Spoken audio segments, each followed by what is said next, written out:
Okay, Caleb Jones, once again, man, thank you for making time for me. Thanks for coming back to the podcast. I really appreciate Very, it. very welcome. It's fun to talk to you last time. Great. So we're meeting today at the end of December 2020.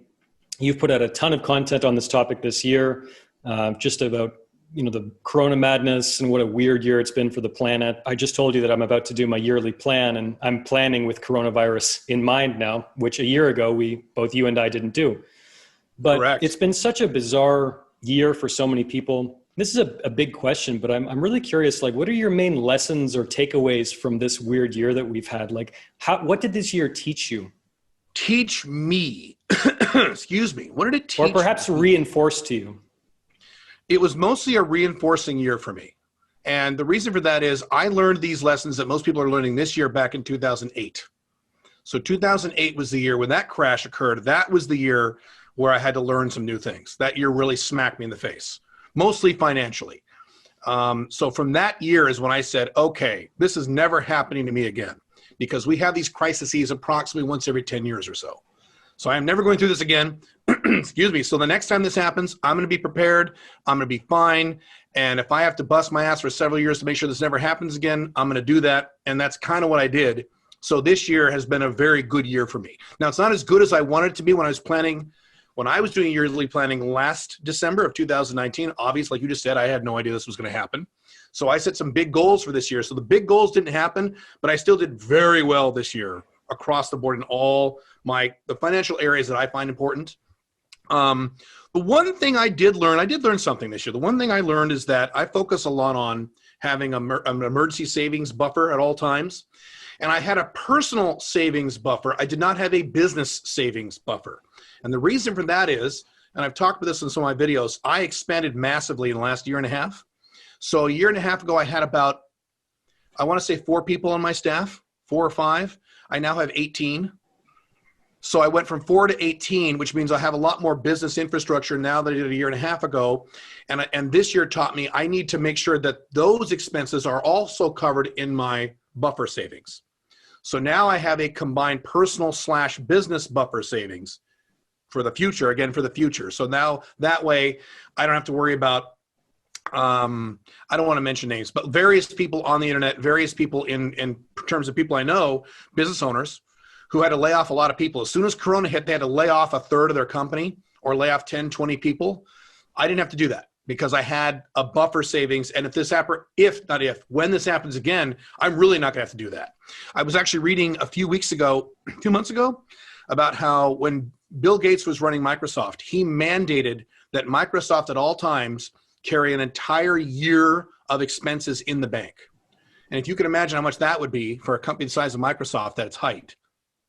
So he said, and a lot of people gave him shit about it. He goes, nope. That way, no matter what happens in the economy, we have a year to figure it out. We have a year. We don't have to fire or lay off anybody for a year. We can continue our key projects for an entire year. And I really got excited about that. So now I have not only a personal buffer, but also a business buffer. But that was the only thing I learned. In terms of everything else, it was a good way for me to yell at my audience or certain people in my audience to say, hey, I've been telling you guys to make sure to have an emergency savings. Now you know why. This year, for those of you who didn't do that, going over my content the last 5 to 10 years, if you never did that and you got swacked this year, now you know what? You need to have an emergency buffer at all times. When you're doing well is when you put aside money. And even if you're not doing well, you should put aside some money if you don't have a designated chunk of emergency savings set aside. It's huge. That's the big thing. Absolutely. I mean, the number of people living paycheck to paycheck is absolutely astonishing to me. And just the amount of stress that must bring to their lives. This is not to say that, the economy is always great and it's always easy to save and the cost of living is very high. I understand that, right. But I can't imagine how stressful it must be to be living that, just barely getting by and buying everything on credit and incurring massive amounts of debt. Like, right. To me, nothing is worth that amount of stress. Correct. And to that point, a lot of people in the last, 10-ish years have been doing okay. A lot of people haven't, but a lot of people have. And I personally know, I don't know if you know people like this, I certainly do. People who, in the last, 8 to 10 years have been doing fine and still didn't put any money away, still didn't really focus on paying off debt. They just kind of went, okay, cool, I'm good, I'm great, this is fine. It's super dangerous. It's also kind of an American thing. The Asians don't have this problem. They save. They're good savers. It's Americans. Europeans are even less bad at this than Americans are. So yeah, it's there, a lot of our cultural conditioning as Americans are party when it's good and buy stuff and keep up with the Joneses and all that good stuff. It's very Keep dangerous up with the to do Joneses. that. What's that? Keep up with the Joneses. Right. Keep up with guys like me, which is kind of stupid because I'm almost minimalist. But yeah, I mean, not so minimalist as I used to be, but correct. And what was I going to say? Regardless of how well or how poorly you're doing, unless you're doing really poorly, you can always put away something. And once you get to the point where you have, I recommend 6 to 12 months of emergency savings for most Westerners. 6 months is fine. And that's not taxes, that's after tax expenses. So it's not as much as you think. Once you have that in place and you have no debt, then go ahead and go crazy and spend your money and have fun. That's fine. But if you're not there yet, that should be your focus for times like this. What about your relationship life? Did you learn any kind of woman lessons or relationship lessons this year? I know you're in an open marriage with the lovely pink firefly. But, you know, were there any lessons or reinforcements in your woman life this year? Did coronavirus kind of stress test your marriage to some extent? It did not stress test my marriage. Let's see, we've been married now for 3 years. We're coming up on our 3-year marriage anniversary. I consider marriage beginning as soon as you move in together. And so we moved in together 3 years ago on December 31st. So in about a week or two. No, this has been a fantastic year for my marriage. It's better than I thought it would be, and I had very high expectations for it. We went through a lot of that, not trials and tribulations, I don't want to say that, but a lot of the adjustment period during the first year or two of living together. We're past all that now. So by the time Corona hit, we were solid. So no, our marriage has been not only fantastic, better than I was expecting, and I'm surprised at how good it's been. So no, it's been fine there. My woman life is great and has been great this year. The thing I learned, maybe again reinforced, is that, and this isn't politically correct to say in some circles, but it's a fact. I saw this year, and a lot of people in my audience, a lot of guys in my audience experienced the same thing. In times of crisis, women tend to cling to men a little more and reach out to men a little more. So for the first time this year, I had numerous women from my past over the last, I've been doing this for 13 years now. Numerous women, including women I had talked to in 10 plus years, all of a sudden out of the blue reach out to me. Hey, Caleb, how you doing? On Facebook, on texts, through social media, personal social media, things like that. And I'm not talking about sugar daddy, sugar baby stuff. Normal FBs, MLTRs, women I was dating under normal conditions reach out to me out of the blue. In addition to women I've seen recently last few years. More than that this year than in any other year that I can remember in the last several years. So certainly, and retention. I talk a lot about women date you for a while under a non-monogamous conditions, and then they get a boyfriend, and then they go away for a while, and then they come back. And so retention has been much better this year. So a lot of women coming back this year, and a much higher degree of retention because of these problems. And actually, this is borne out in the statistics. So if you look at things like breakup statistics and divorce statistics, when times are bad, the divorce rate drops. And the boyfriend-girlfriend breakup rate in terms of people who live together, that also drops. Well, why is that? Because if you look at the stats, I've talked about this before, when divorces occur, the vast majority of divorces, 70 to 80%, depending on the stat you look at, are initiated by the woman. And approximately 75% of all girlfriend-boyfriend relationships are initiated, the breakups are initiated by the woman. So when times are good, women feel more confident to go out in the world by themselves and replace men, and or go off on their own and do their own thing. When times are bad, they don't like doing that as much. So retention grows for everybody, including normal guys and normal monogamous relationships or marriages, when times are bad. So I saw a lot of that this year. It didn't surprise me. I guess it did surprise me a little bit, because I haven't had a year like that in a long time. I have women come back all the time, but this was an unusual year for that. I went, oh yeah, that's right. Of course. That makes sense. Of course. This is stuff that I've talked about before. So yeah, but beyond that, nothing brand new. No, just more reinforcement for me this year. I'd like to talk a little about politics, and I know you don't like talking politics, so just let me finish. But that's fine. In the past, I read your blog, and you'd write about libertarianism and personal responsibility, and it seems to me that over the past several years, you've spent less and less time focused on politics, focused on the news, focused on current events. And I followed a similar trajectory in my own media diet, in my own output of actually what I'm writing about and thinking about. And I found that the less and less I focus on current events, politics, even though I am a political junkie and it's like a spectator sport for me, I do enjoy the specter, particularly of American federal politics. But the less that I focus on that, the better my life is. And the more time I have to devote to pursuits that actually make an impact in my life and that actually benefit me and the people I care about. There's a phrase I really like from the Buddhist teacher, Jack Kornfield, who advises people to tend to the part of the garden they can touch. Actually, focus your efforts where it actually can make a difference. Exactly. And I was hoping you could talk a little bit about your evolution in terms of paying attention to politics, paying attention to the news, and where you're at regarding that right now. The amount of time that I personally spend watching political stuff hasn't changed that much because it's never been extreme to begin with. I always keep an eye on it. And the reason primarily I keep an eye on these things is not for political reasons, but for financial reasons. So I'm an investor and I do business internationally all over the world. So unfortunately, I have to pay attention to these things. I have to know who likely the president will be in the United States, what the Congress is doing in the United States, what the politics are, what's going on over in Europe, things like that. Unfortunately, I have to be somewhat aware of these things just because I'm an investor and I own companies all over the world, or I do business all over the world. So that's why. So the amount of time that I've spent personally paying attention to politics hasn't changed. The amount of time, as you mentioned, of me discussing politics has gone way down for two reasons. Reason number one is, again, financial. I can tell you for a fact that when I discuss political topics on like a blog, for example, and I've talked to peripherally other guys who have big blogs, smaller blogs than me, bigger blogs than me, and they've reflected similar results with this. When you talk about politics, you get a lot of engagement. You get a lot of comments, and a lot of people read your stuff, and nobody buys anything. So I run a business. I'm here to make money. I've been very clear about that. So when I talk about business topics, it's the exact opposite. People read the article, no one comments. I get 0 comments, maybe 2 or 3, but a lot of people buy stuff, and I make money. When I talk about relationship or dating topics, it's about halfway between those two extremes. I get some engagement and some people buy stuff. So I'm a businessman. I'm looking at, well, if I spend all this time and effort responding to political comments and discussing political topics on my blogs and I'm not making any money, what am I doing here? So that was reason number one.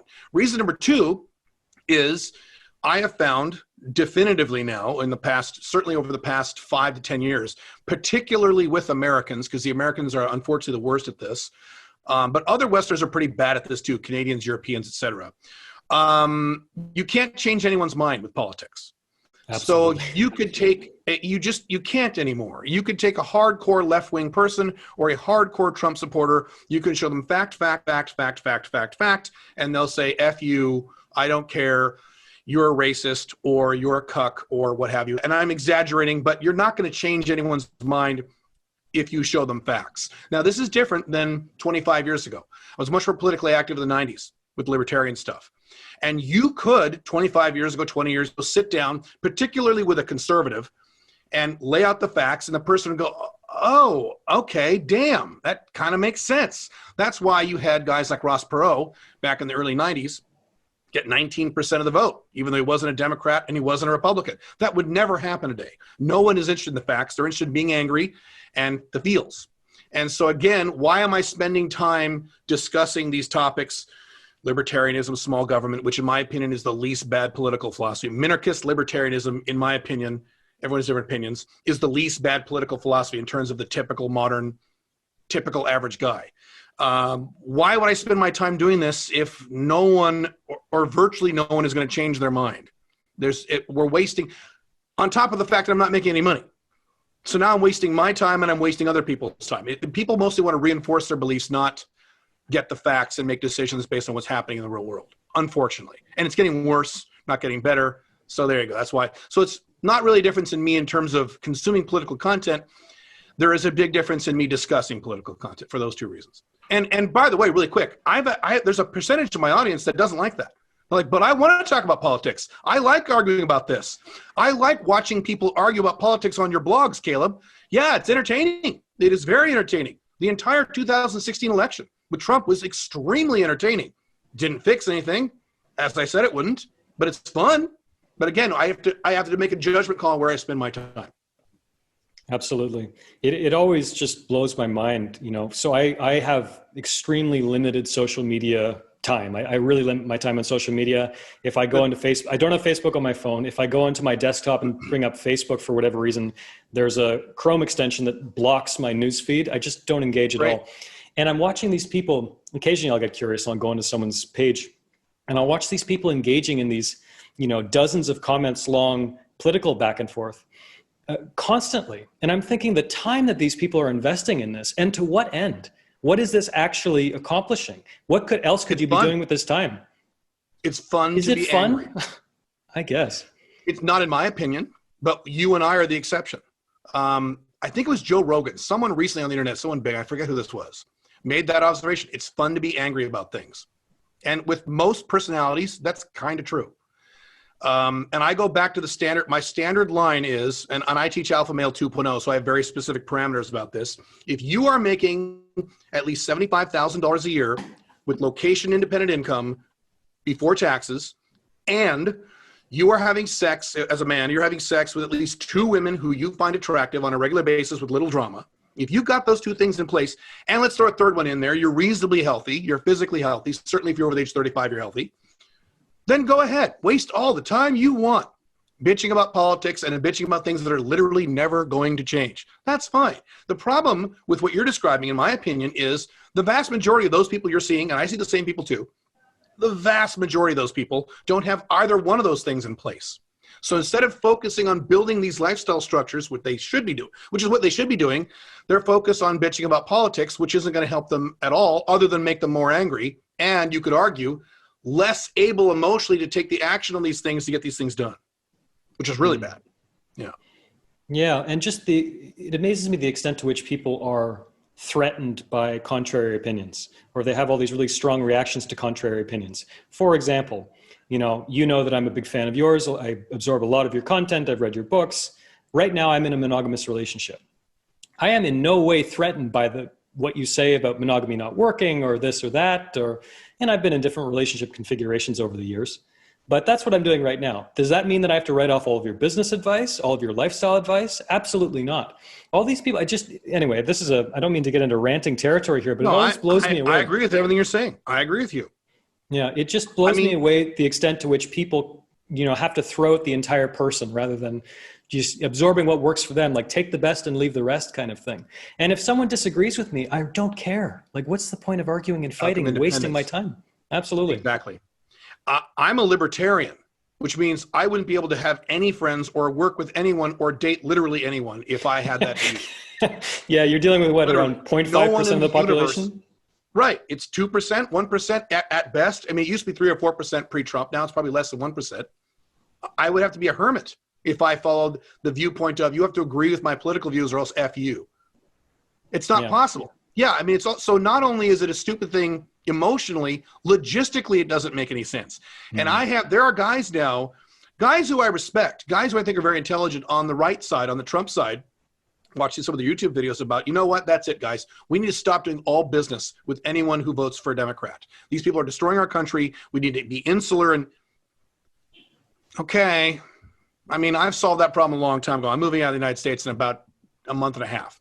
But even if I wasn't, I still wouldn't have that view. I mean, it's not a logistically workable view in terms of the long-term aspects of your life. It's not. Yeah. It might feel good emotionally, but it's not going to work. Absolutely. Well, branching off what you just said, I've been aware that you're leaving the country, you're moving abroad, you'll be an American expat soon. And I know a lot of what went into your decision because you've talked a lot about it, but you said something very interesting about this. I can't recall if it was in one of your videos or one of your podcasts, when you said that when you used to tell people that you were leaving America, they'd say, why the hell are you doing that? Are you crazy? It's dangerous. You're going to die. And in recent years, people say, oh, that's really cool. Where are you going? Very interesting. And in some ways, kind of a depressing shift there. Very sad. Maybe you could talk a little bit about that and offer some thoughts in terms of what, led you to this decision. Was 2020 kind of the straw that broke the camel's back when it came to making this decision? No. So to your point really quick, to be specific about what I said, I remember what I said. Yeah, and it was a very clear observation. I was thinking about doing this, started in 2003. So I've been thinking about this for about 17-ish years. Actively started working on it around 2011-ish. The issue was that I have children, and I want to make sure my kids were grown up and stable before I left the country, and now they are. They're in their 20s now. But yes, prior to 2016, and that was the year that I noticed the difference, was when I would mention this in passing with clients and people like that, the answer was surprise. What? Why? That was usually the overall response. Why would you do such a strange thing? Why would you move from this country? What an extreme thing to do. And since 2016-ish, the answer now is, really? Where are you going? It's done a complete 180. In terms of my decisions on doing this, so I just did a video about this a little while ago, but I'll summarize. So 2003, I saw the writing on the wall. I was married to my first wife 1 billion years ago, and that's where I started making plans. And I was literally saying, I think in about 20 years, this isn't going to be a great place to live. And now kind of here we are. And then I made specific plans starting in 2011. And the objective was to move out by 2025. That was the plan I had for many, many, many years.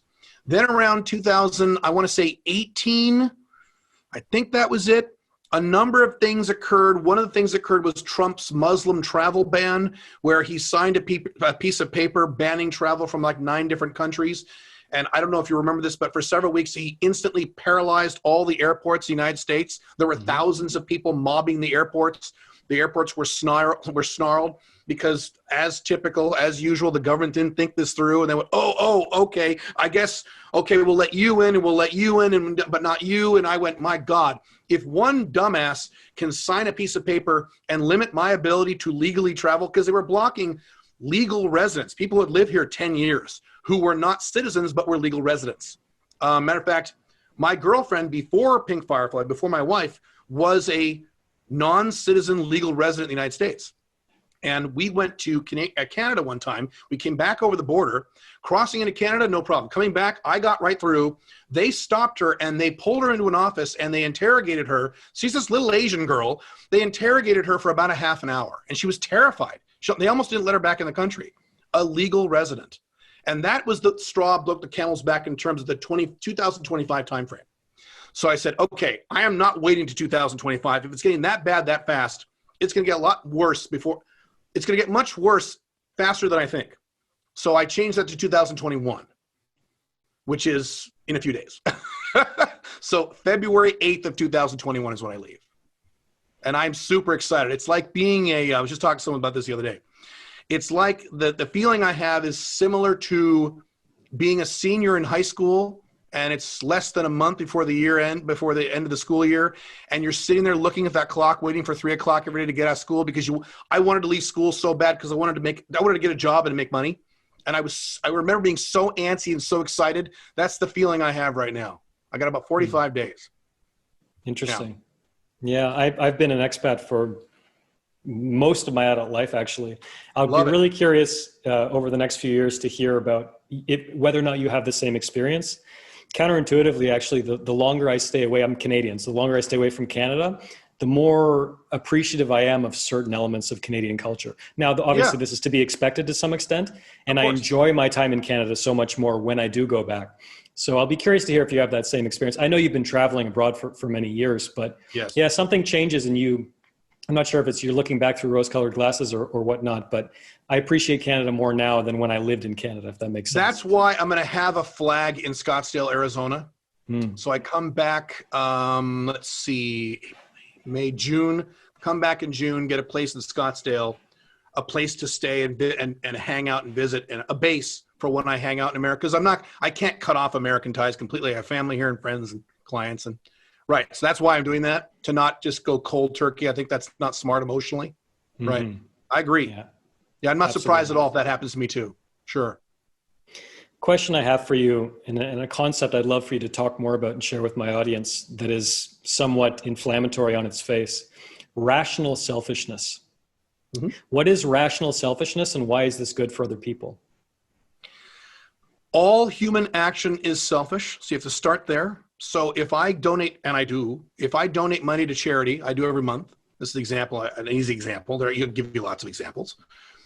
The reason I donate to charity, why do I donate to charity? Is it because I am a left-wing person and I feel guilty that I'm a high-income guy and that I don't deserve this money and I've done something bad to make this money because capitalism is evil, so I better give back to my... No.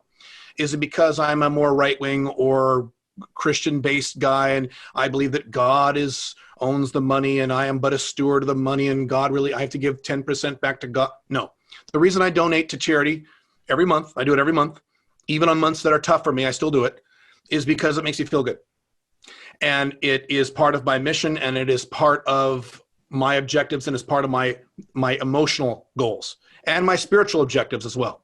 So I do it for selfish reasons. Mother Teresa was selfish. She did those things. She helped those people because that's what she wanted to do.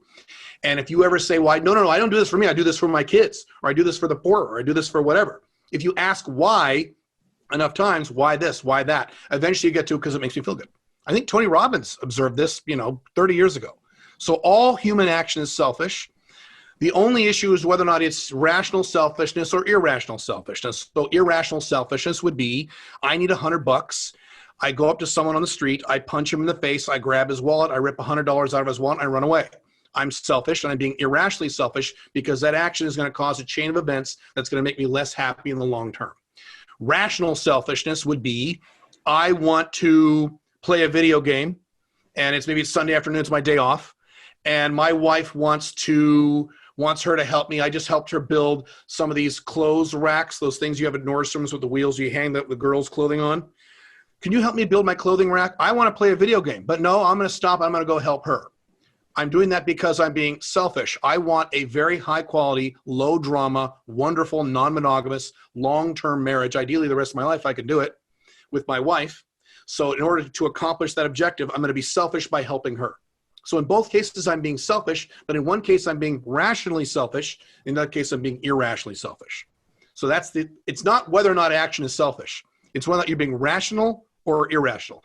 And my definition for those things is, if I take rational action, either nothing bad happens or my life improves. My happiness improves long-term. If I take irrational action or wrong action, because they talk about right and wrong action, that means that right now I might get what I want, but later I'm going to feel less happy. I can't have that. Right. That's it. Right. When I'm preparing for this interview, one thing I was thinking a lot about is, so you're very open and very forthright with your relationship history, with your dating history, with your marriage history, which I really appreciate. And one thing I was wondering about, and I realize this is probably a big question, but I'm curious about the ways you are in your relationship now, in your marriage now, differently than you were in your first marriage, aside from the aspect of monogamy versus non-monogamy.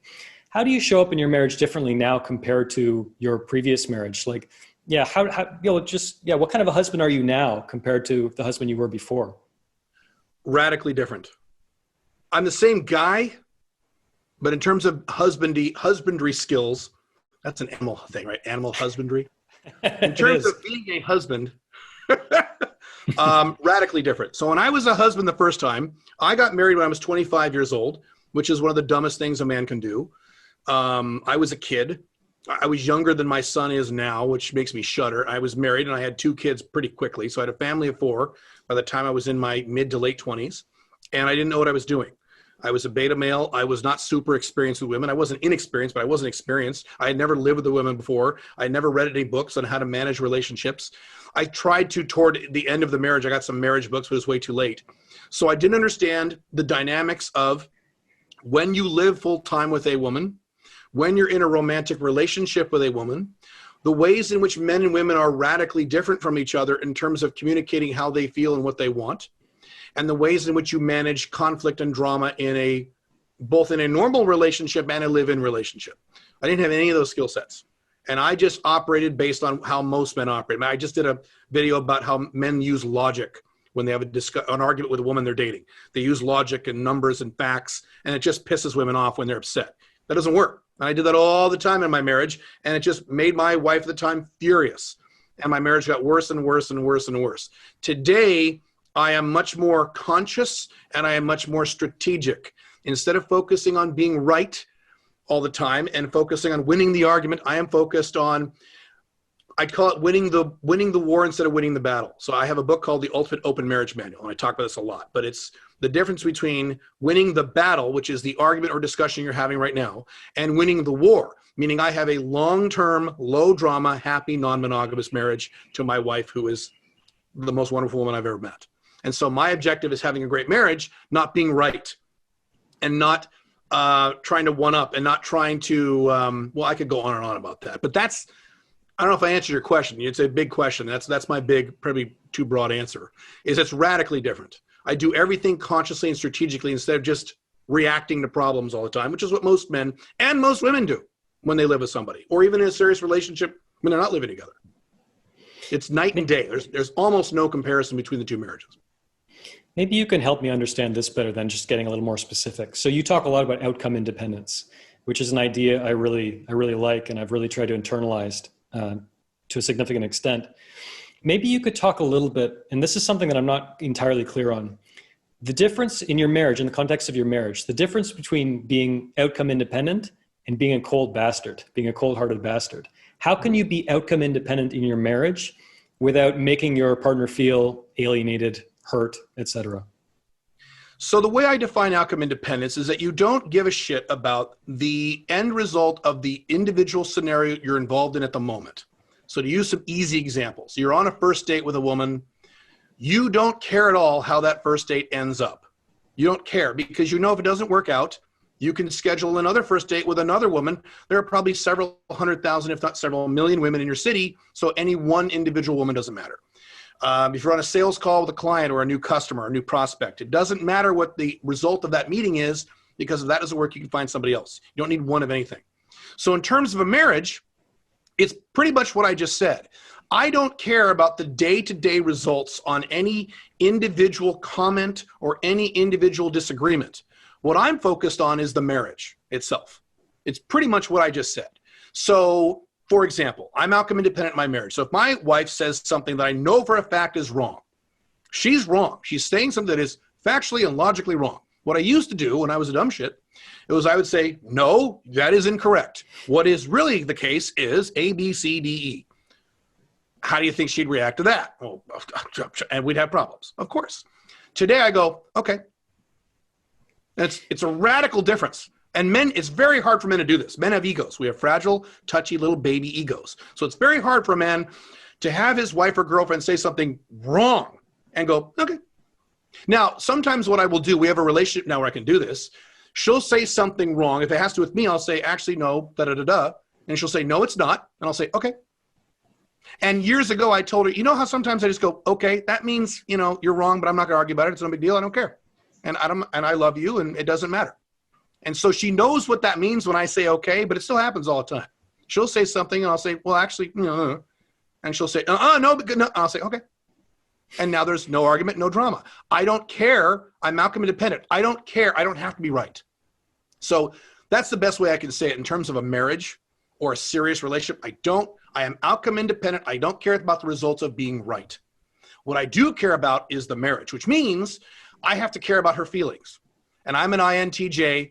I have a very robotic, low empathy personality. Matter of fact, I have to work on my empathy a little bit because I'm married now. And so I have to make sure that her feelings are a priority. Moreover, because my wife is the diametric opposite in terms of personality type on this stuff, she is not only very feminine and emotional, she is hyper feminine. She looks like a caricature of what a woman looks like. I mean, I've had pictures and videos of her before. So she's very feminine. So I have to acknowledge that. I have to acknowledge that she has needs, emotional needs that I don't have. And so because I care about the big picture, not the little picture, that's how I can be outcome independent and still care about the big picture. Because outcome independent doesn't mean I don't care about my big goals. I care a lot about my big goals, but I don't care about all the details leading up to my big goals. Right. I love the example sorry, go on. Well, the example I use, because sometimes that doesn't make sense to people. One of my mentors, Dan Kennedy, real fast, he said, when I get on a plane from Los Angeles to New York, my goal is to get to New York. I am positive and outcome dependent on that goal. I want to get to New York, and I'm 100% sure I'll get there. I'm confident about the goal. But I am outcome independent about everything else. The plane's going to be 3 hours late. I'm going to sit next to two big fat guys and I'll be crushed in the seat. The food, if I eat it, is going to poison me and I'll throw up. The plane's going to be really hot and I'll be sweating. It's going to be terrible, but I'll get there. So I'm outcome independent about all the details leading up to the objective, but I still want the objective, if that makes sense. That's the best way I can describe it. Yeah, that's the example I was actually going to cite. You'll use that example a lot. I really like that. Yeah, perfect. Dan Kennedy, highly recommended. And so I look at my marriage the same way. I look at my businesses the same way. So we've had a lot of I look at my 5 Flags International plans the same way. I've had a lot of hiccups this year in 2020 because of coronavirus, because my international 5 Flag stuff, lots of little problems. And I go, okay, I don't care. We'll be 6 months late on this. We'll be a year late on that. I'm going to hit the objective. I'll be a little late. That's fine. Just laughing. So you mentioned you're an INTJ, the Myers-Briggs type. Yeah. I am an INFJ, which explains why I'm about to ask you this question. Just looking at my questions here. Mr. Feeler. Guilty as charged. On that note, I want to ask you about something that I haven't heard you speak a whole lot about. My feeling is that so many men and women, but I'm more focused on men in this particular regard, so many men experience love, if we can use that word, as a form of neediness. They tell themselves that they love their partner, but what they really are doing is they're really needy. They want certain things. This person gives me feelings, that's why I love them. It's more of a needy, kind of thirsty love that, in my view, isn't truly love. Agree. What does the word love mean to you? And I guess I'm curious about how your idea of love and loving has changed over the years. And you can compare your marriages if you want. But yeah, what does that word mean to you now? Very complicated. I will summarize as best I can. Love, to me, among other things, means that it's the opposite of what you just said.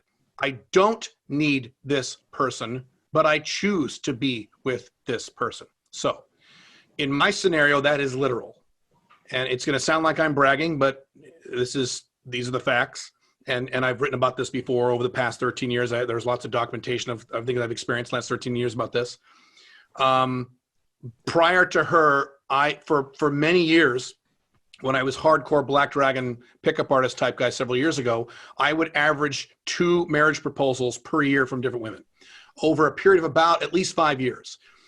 These are women ranging from 18-year-old girls to women who are about 30, 31 years old. And I turned them all down. If my objective was just to move in with someone and marry someone, I had my pick. It was a pretty easy thing to do. I could have done it many, many times, many years ago. I purposely waited.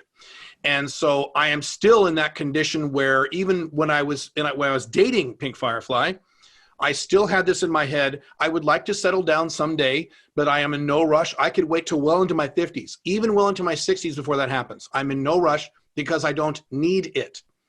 Moreover, on top of that, I never need to live with anybody. I would be perfectly happy never living with a woman for the rest of my life. Now, ideally, I would like to. This was my conversation before I moved in with somebody. So I'd like to, but I don't need to. And I love Pink Firefly more than I've ever loved a woman in my entire life. It's almost on a spiritual level. Not almost, it is. But I don't need her. It's not something I need. And I've mentioned before, if there was a serious problem in our marriage, I love her more than life itself. She's wonderful. She's fantastic. She's a dream come true. And if we had regular drama in our marriage, she would be out of my house within 48 hours. I wouldn't like it, but I would do it because I don't need her. She's in my life because she makes me happier, but I don't need her. So to me, love means you are with that person because you choose to be with that person, not because you need that person, or in many cases, in terms of marriage, you feel like you must be with that person. Like women who stay with guys because of the money. Well, I have 3 kids and I got to pay for them, so I got to stay with this dumbass. Or men who stay married, or women who stay married for religious reasons. I need to stay married. Or what would my mom say if I got divorced? That's all need. And those are just variations of need. I don't know if I answered your question. I've been loved 4 times in my life. This is the 4th time. And all 4 times are very different. And all 4 times were experienced on different levels. But with the exception of the first time, which when I was married in 25, the other 3 times I did not need the woman. That was not a need. It was something I felt not needed. So to me, that's the primary difference. There are other differences. We can do a whole thing on love if you want. But that's the big difference. It's literally the opposite of what you just said. And by the way, what you just said is the norm for men. Women are actually much better at that than men. Yes. But that's the norm for men, including very experienced, very high income, or very confident alpha males, guys who look great, including them. Matter of fact, I've talked about how alpha males often get one-itis. They get hit harder by one-itis than the typical beta guy, because the beta male lives in a near constant state of one-itis. He's used to it. The big tough alpha male guy, when he gets hit by one-itis, it's new and different. He's not used to it, and it really smacks him. So that's the norm, is men needing this woman. That's one-itis.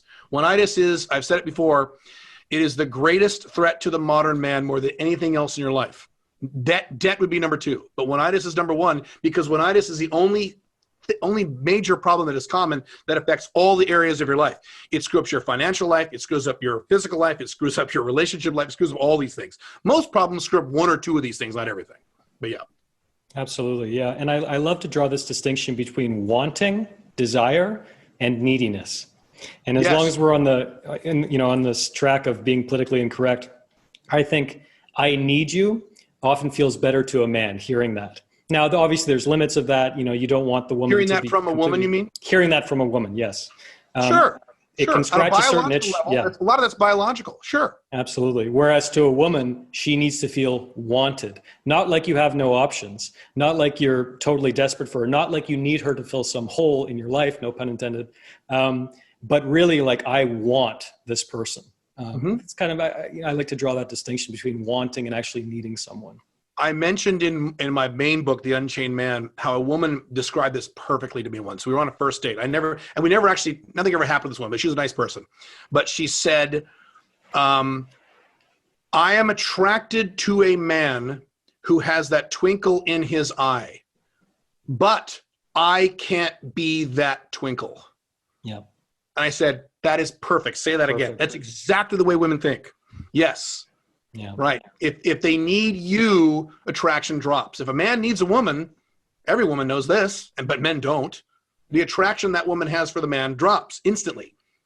Absolutely. If it's very obvious the man doesn't need the woman, all of a sudden she likes him more, and in many cases she doesn't even know why.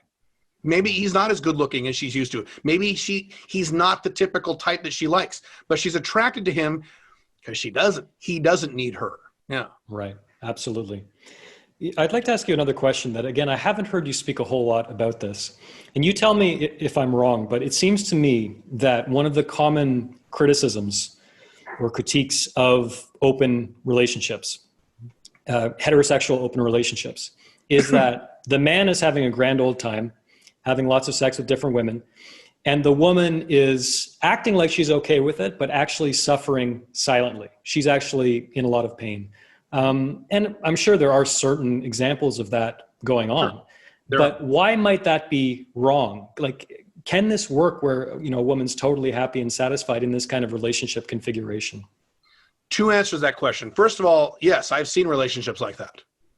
And you don't want a long-term relationship with a woman who is not happy with the relationship parameters, who is that unhappy. I'll clarify that in a second, because that's the second part of the answer. So if I was with my wife, would I know if she was quietly miserable inside? Yes, she's my wife. It would be very obvious to me. If that were the case, this wouldn't work. We would have to end the relationship probably immediately. And that is something I pay attention to, and I teach this. When you're dating someone when a man is dating a woman with the intention of settling down with that woman, that's something you have to pay attention to. Is she saying, okay, fine, fuck other girls, and she's just miserable about it? If that's the case, she doesn't qualify for a long-term, non-monogamous relationship or marriage with you. That's not the type you want, and that's okay. That's fine. Most women are not going to qualify for relationships like this, and that's okay. It's fine. That's the first answer. The second answer is, and talk about politically incorrect, this is accurate, women are never going to be 100% happy in any relationship. I've talked about this a lot. I've written a lot of articles about this. I've analyzed this a great deal.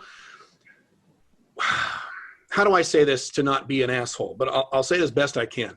Women do not want and are not even capable of absolute long-term consistent happiness. It's not the way they're wired. So what I mean is you could wave a magic wand and give a woman everything she wants. Give her the perfect body she wants. Give her the perfect man she wants. Give her the perfect life she wants. Give her if she wants kids, the perfect kids she wants. Financially, where she lives, the house, the car, spiritually, everything she wants. You can give her everything she wants. And within a matter of weeks, if not days, but certainly within weeks, she will find things to be unhappy about and complain about. There's nothing wrong with that. It's not women's fault. It's just the way they're designed. It's the way they're wired. And when you tell women this, and they're away from all their girlfriends, and the ego is out of the equation, they'll agree. They'll say, yeah.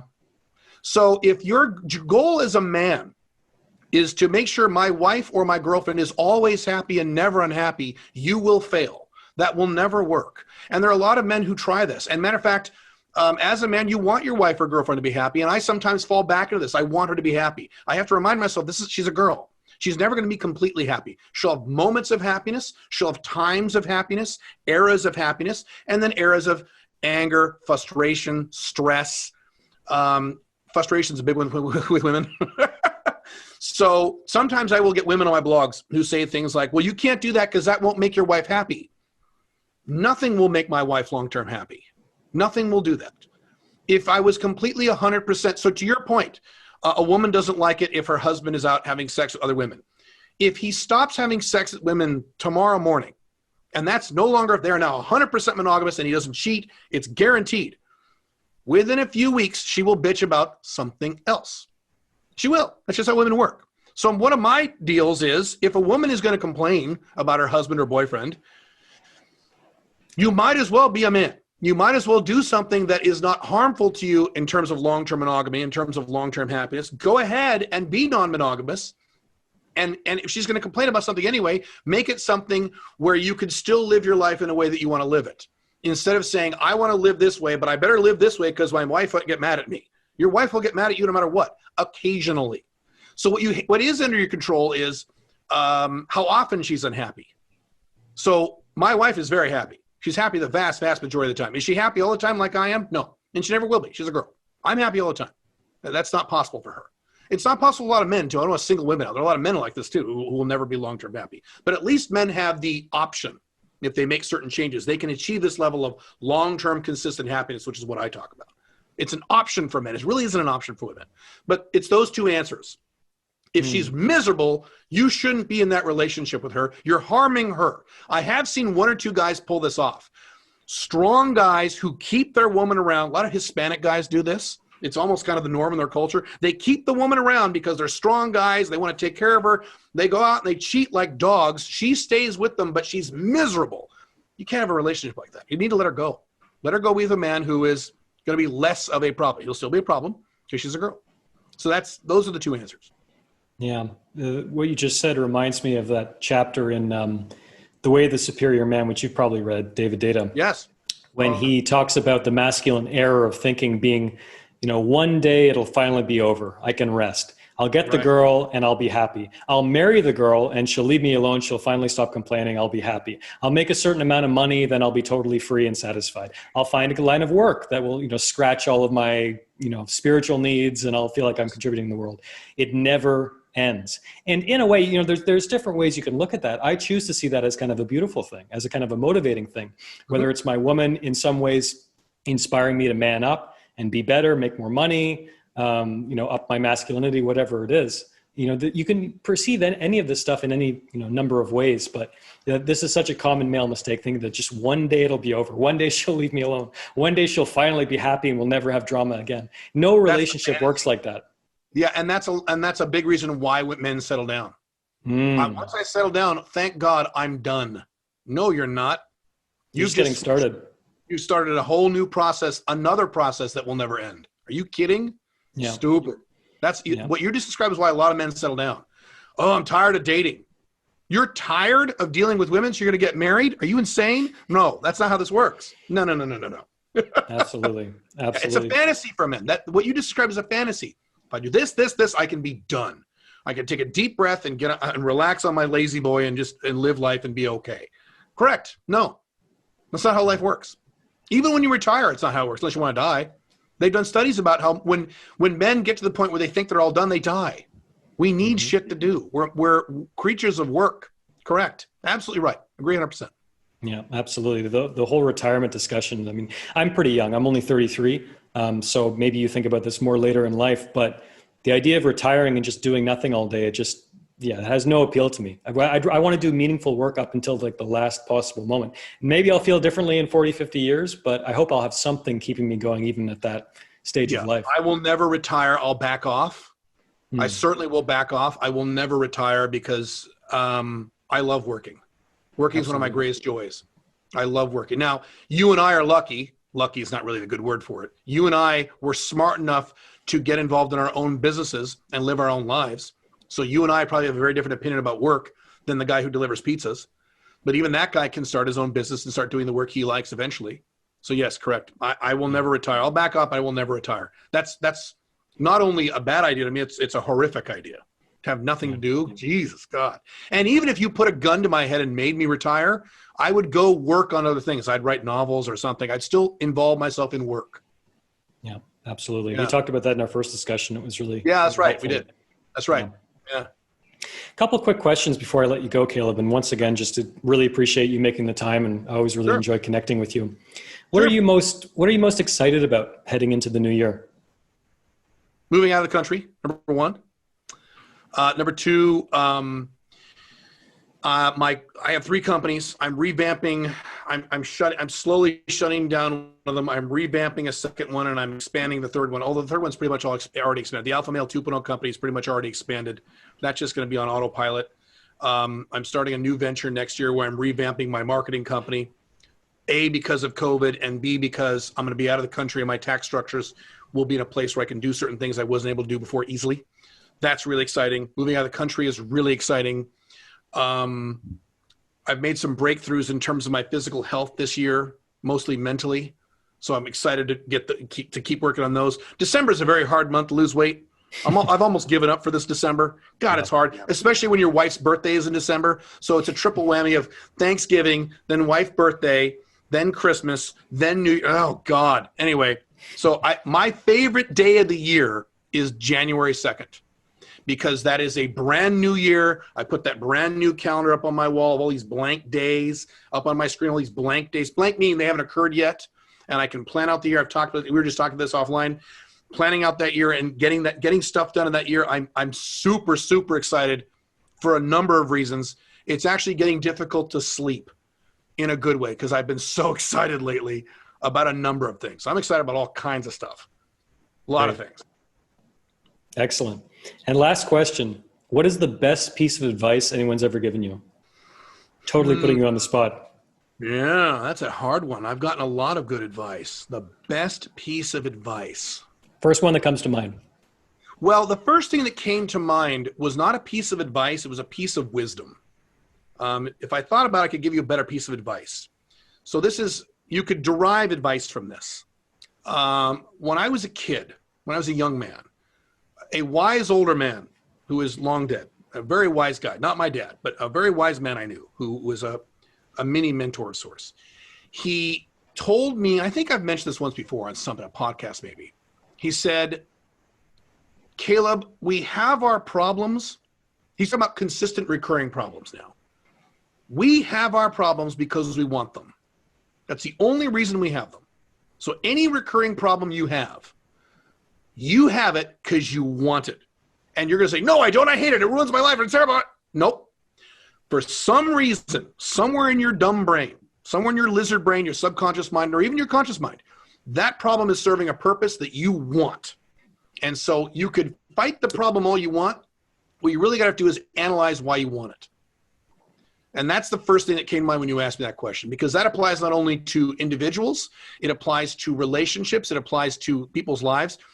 Going back to politics, it applies to countries. It applies to cultures. If you have a country or a culture with a serious problem, that country or culture kind of wants that problem.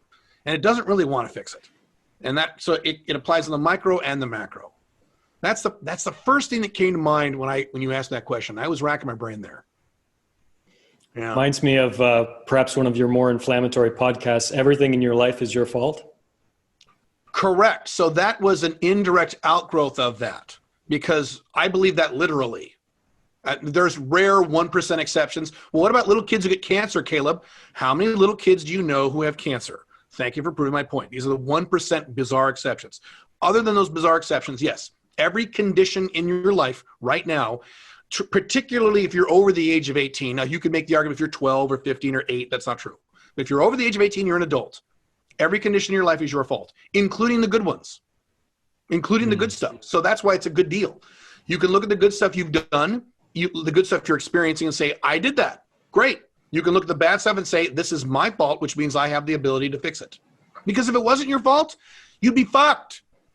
Boy, would you be in big trouble. That would be horrific. If you told me that the problems I have are not my fault, I'd be screwed. That would be the most horrible horror movie I've ever seen in my life. I want the problems in my life to be my fault. Then I have at least some ability to fix them or at least alleviate them. So people think that's bad news. Yeah, I got a lot of angry people when I said that. I still do. That's good news. That's not bad news. You can fix it. Now, we can discuss how hard it is to fix it. That's a separate conversation. Yeah, it can be really hard, but it's still your fault, which means you can fix it. Yeah, that's good news. Yes. Right. Well, Caleb, always an absolute pleasure talking to you. Where's the best place people can find you online? CalebJones.com, C-A-L-E-B as in boy, because I know it's a weird name for some people, Jones.com. I have a lot of websites, but that's kind of where you get started. That's everything there. Yeah. Great. Fantastic. Well, Caleb, Merry Christmas, Happy New Year, and thanks again for making time for me. I really appreciate it. You too. No problem. Had fun.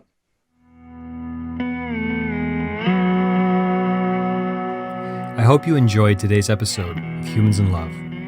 If you'd like to learn more about my guests, my work, or you'd like to listen to back episodes of the podcast, please visit humansinlove.com. If you haven't already, be sure to subscribe to Humans in Love using your podcast app of choice. If you're a fan of Humans in Love, and you'd like to help keep the show going and help me spread the word, please take 30 seconds out of your day to leave a rating and review on Apple Podcasts or your podcast app of choice.